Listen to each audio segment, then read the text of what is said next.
What's up, YouTube? Working on the K5 again here. Just finished cleaning off the firewall on it. Got a fly bugging me here. But yeah, I got the windshield wiper assemblies out. I was vacuuming up in there and missed an entire spot.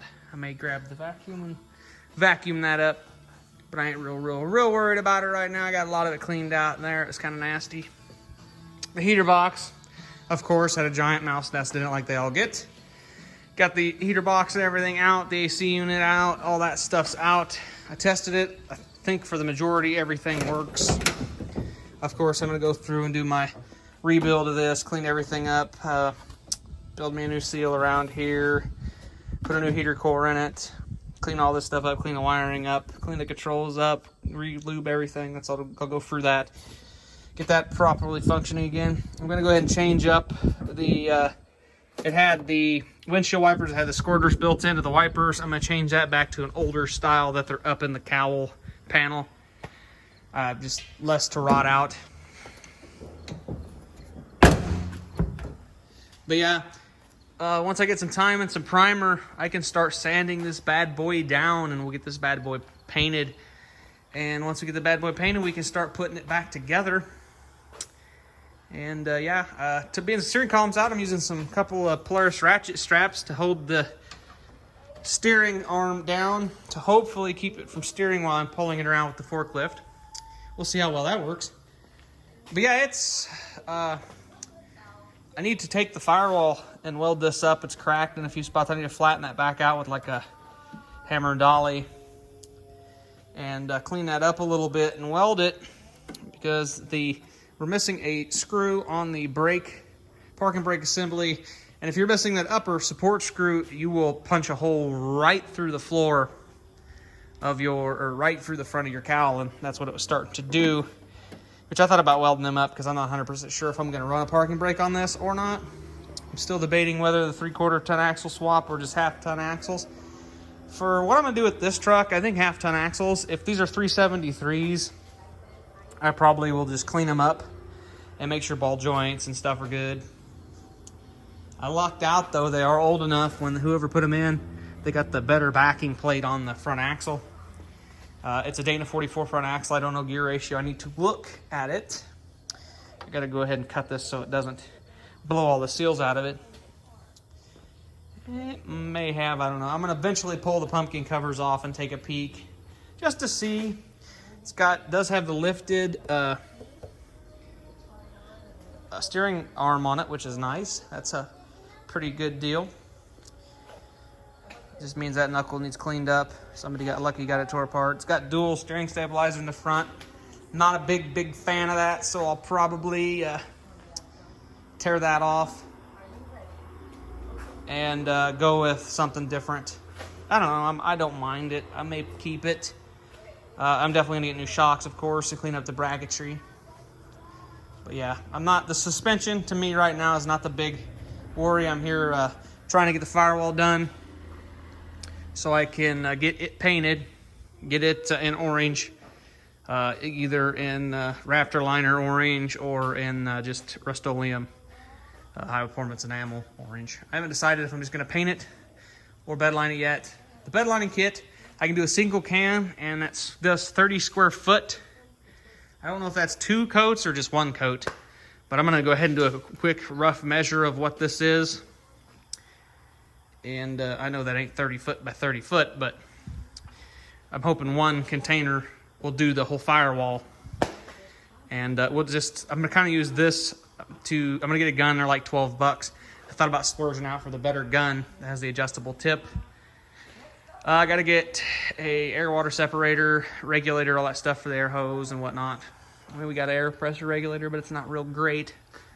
But yeah, I got to get a respirator and all that crap too, because I don't have any handy. And I got to get some POR 15 so I can do over some of this rust. Because yeah, she's starting to get crusty right in some spots. And when I ground into her, I'll fix her. Like this though, where she's been in here, I'll probably take a crescent wrench and bend those spots back just to make it look good. Down there on the lower, she's getting kind of crusty down there. I'll go ahead and fix that up with a grinder and POR 15 too. And yeah, there's some that lovely spray seal that they use. Got a lovely ad playing on YouTube here.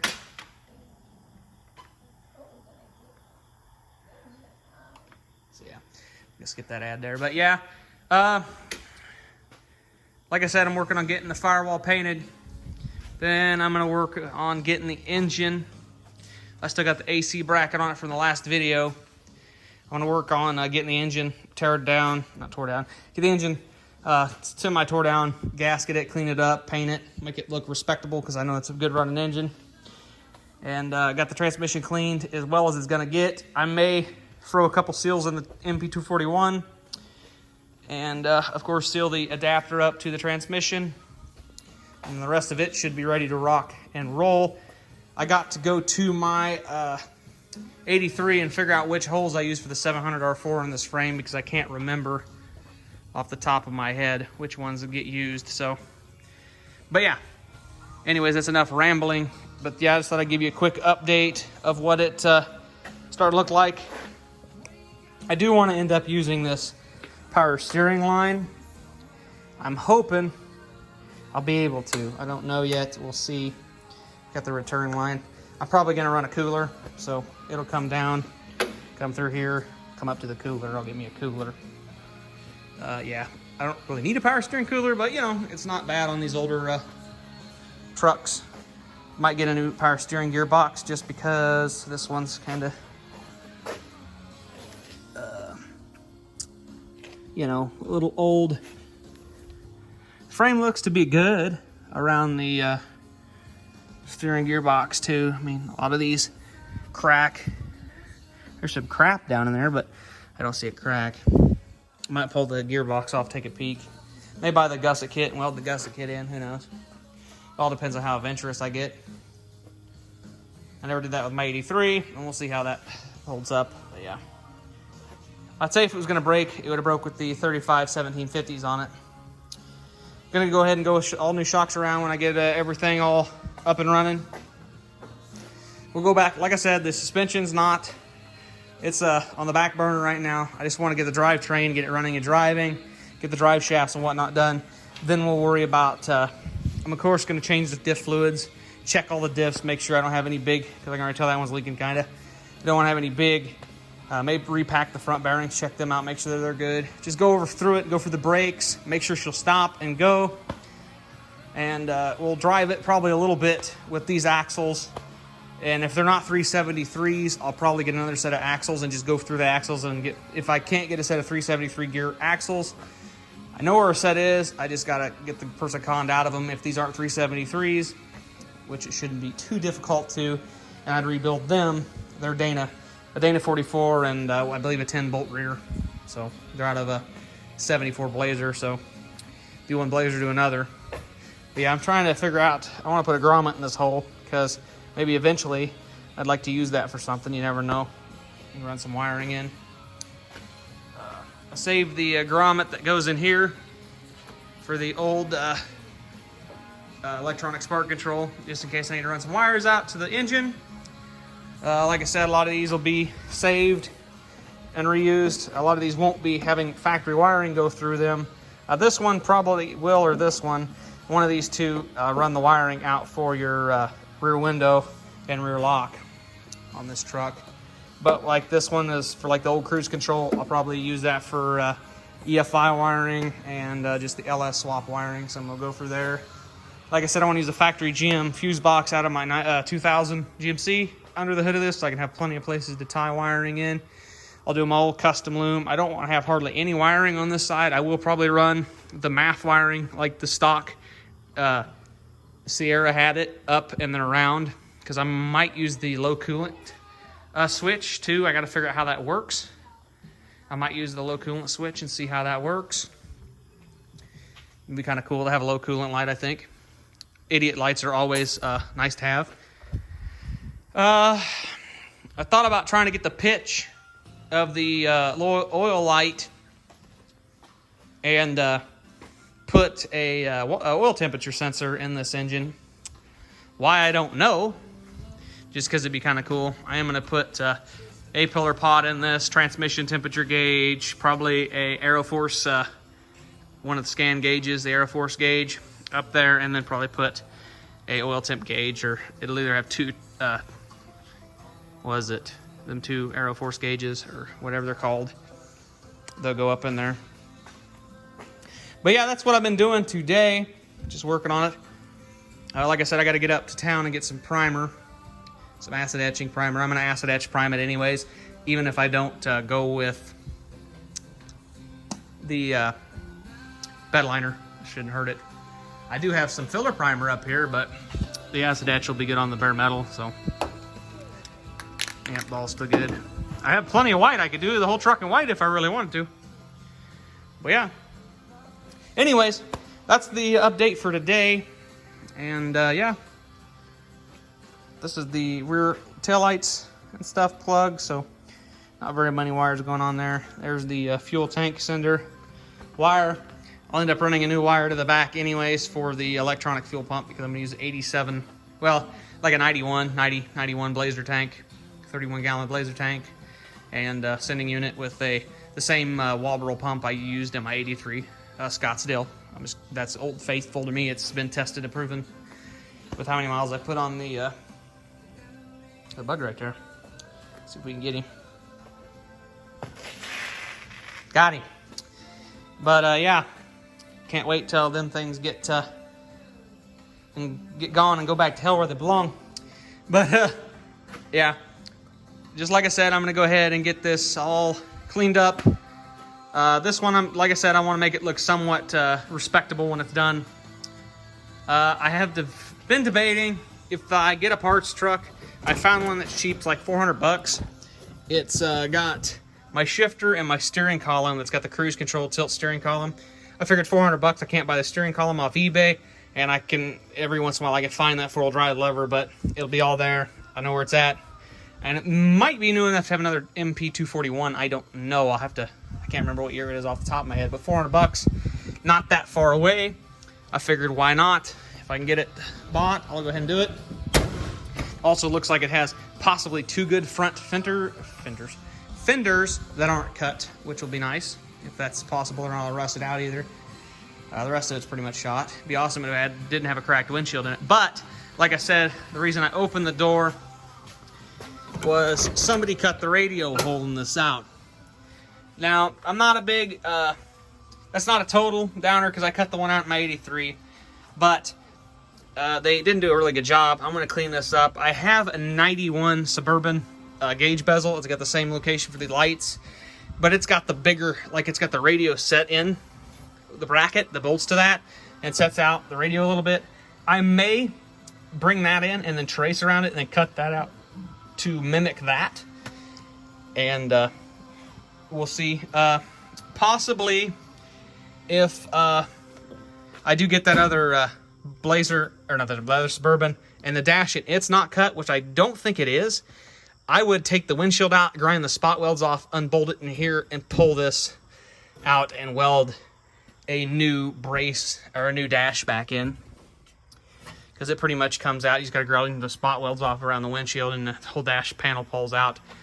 I'd probably do that, weld in a new dash panel. Like I said, it's not a big deal. I can make that work, but I would like to have either that cleaned up with a 91 style radio bezel, or have the use like a retro sound 2-button radio. Like I said, not a big total deal, but there's also somebody cut out a hole, which this isn't a big deal either because I probably need a switch spot, but they put a switch here. I mean, that's not a big deal, but the kind of butchered holes, like I said, that's not a big thing, but I'd just like to have a really clean dash in this truck.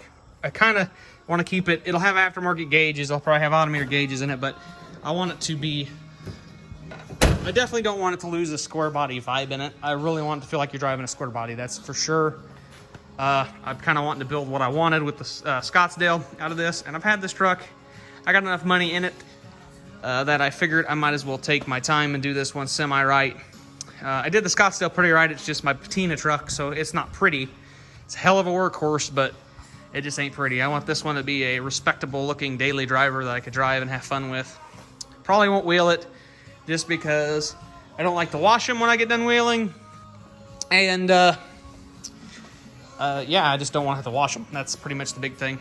And I don't want it to totally rust out. I got to do rocker panels, floors in this anyways. So yeah, if I do all that work and make it look really decent, I just want to drive it. I mean, I'll be my pavement queen. But yeah, that's pretty much it. Hopefully in the next video we'll be getting this cut down to bare metal, primered, and possibly Raptor lined. Hopefully, fingers crossed. Or, well, not Raptor line or painted, whatever I decide. Like I said, I'm not 100% sure with it right now. I'm still on the edge, but I'm leaning towards the Raptor lining just because I think it'll look good and help sound deaden this a little bit. I'm going to go ahead and get a new foam to put in the back there for the inside here. Some heavier sound dampening foam. For up in here, I'll sound dampen the top. There's a piece up in this that actually makes a lot of metallic noise. I'll figure out where that is, and it's actually broke, I think, the spot weld or something maybe. Yeah, I think the spot weld's broke. I'm not 100% sure, but I'll go ahead and get that cleaned up too, or not cleaned up, but get that from stop making noise. Because yeah, I definitely want to have a system in it. This thing's gonna have a good sound system in it. That's planned, definite. Like I said, the 4.8's not the permanent engine, I don't think. I'm gonna drive it till she pops, and if she lasts another 50 to 100,000, good for her. I mean, that's not gonna be a problem. I'll drive her till she pops, but if she makes only 5,000 miles and blows up, you know, had a good run. She got 210,000 on her, 215,000, something like that on it. 220, I can't remember what that engine's got on it. I think right around 200,000, 205,000, something like that. But yeah, I mean, I'm going to pull that engine out. I'll probably find me another 5.3, 4.8, 6 liter, something like it. Just a simple LS engine. Set it in there for the time being. Rebuild this engine into a, take it, have it bored. Maybe have it bored to Iron LS1 spec. Make me an Iron LS1. I don't know. We'll see. And maybe we'll make a Iron LS1 stroker. Who knows? We'll see what happens. Of course, that definitely probably means the transmission will have to be rebuilt. And I'm not debating the 4.8 won't be able to take the transmission out eventually, so we'll question that. But yeah, so yeah, thanks for watching, guys. Sorry for these long videos, but a lot of you guys like the long videos, so yeah, thanks for watching, guys, and I hope you guys enjoy the rest of your week.